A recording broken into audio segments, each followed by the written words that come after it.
1 Samuel chapter 2. And Hannah prayed and said, My heart rejoiceth in the Lord, mine horn is exalted in the Lord, my mouth is enlarged over mine enemies. Because I rejoice in thy salvation, there is none holy as the Lord, for there is none beside thee. Neither is there any rock like our God. Talk no more so exceeding proudly. Let not arrogancy come out of your mouth, for the Lord is God of knowledge, and by him actions are weighed. The bows of the mighty men are broken, and they that stumble are girded with strength.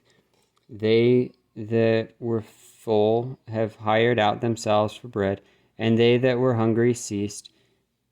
So that the barren hath borne 7, and she that hath many children is waxed feeble. The Lord killeth and maketh alive, he bringeth down to the grave and bringeth up. The Lord maketh poor and maketh rich, he bringeth low and lifteth up. He raiseth up the poor out of the dust, and lifteth up the beggar from the dunghill, to set them among princes, and to make them inherit the throne of glory. For the pillars of the earth are the Lord's, and he hath set the world upon them. He will keep the feet of his saints, and the wicked shall be silent in darkness. For by strength shall no man prevail. The adversaries of the Lord shall be broken to pieces. Out of heaven shall he thunder upon them. The Lord shall judge the ends of the earth, and he shall give strength unto his king, and exalt the horn of his anointed. And Elkanah went to Ramah his house, and the child did minister unto the Lord before Eli the priest. Now the sons of Eli were sons of Belial. They knew not the Lord. And the priest's custom with the people was that when any man offered sacrifice, the priest's servant came while the flesh was in seething, with a flesh hook and 3 teeth in his hand, and he struck it into the pan or kettle or cauldron or pot. All that the flesh hook brought up, the priest took for himself. So they did in Shiloh unto all the Israelites that came hither. Also before they burnt the fat, the priest's servant came and said to the man that sacrificed, Give flesh to roast for the priest, for he will not have sodden flesh of thee, but raw. And if any man said unto him, Let them not fail to burn the fat presently, and then take as much as thy soul desireth, then he would answer him, Nay, but thou shalt give it me now, and if not, I will take it by force. Wherefore the sin of the young men was very great before the Lord, for God abhorred the offering, for men abhorred the offering of the Lord. But Samuel ministered before the Lord, being a child, girded with a linen ephod.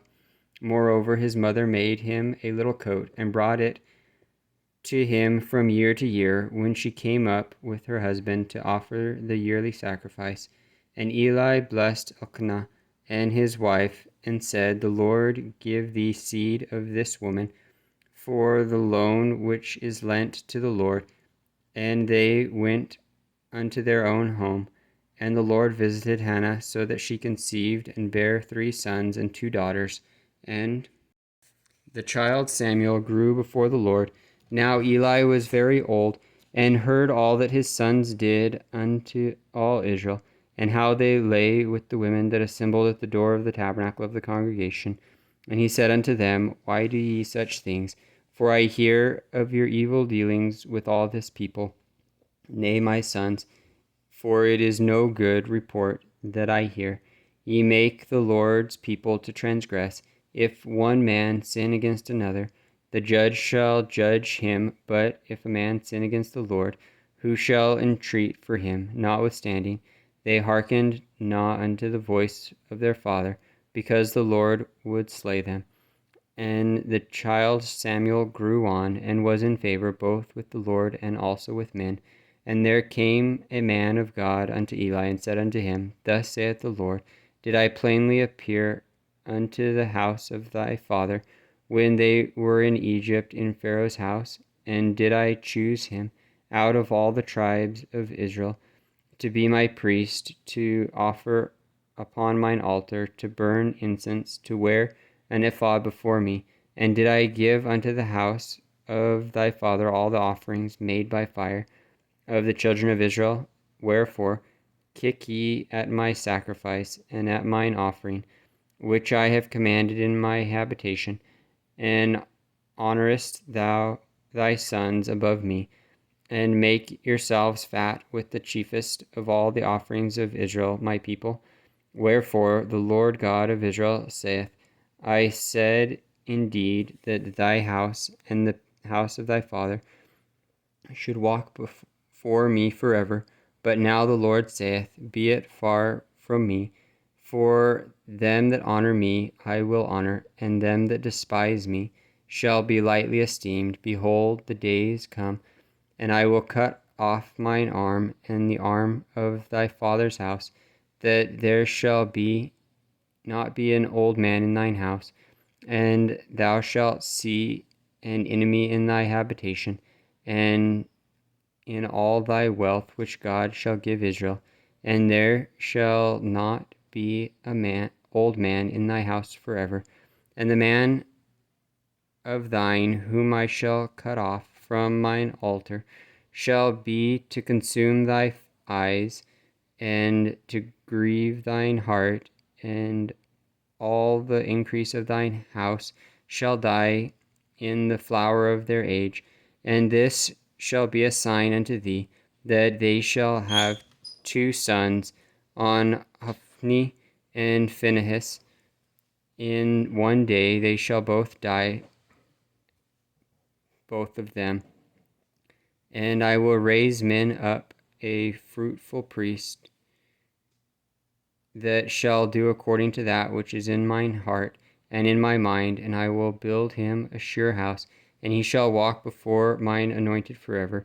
And it shall come to pass that every one that is left in thine house shall come and crouch to him for a piece of silver and a morsel of bread, and shall say, Put me, I pray thee, into one of the priest's offices, that I may eat a piece of bread.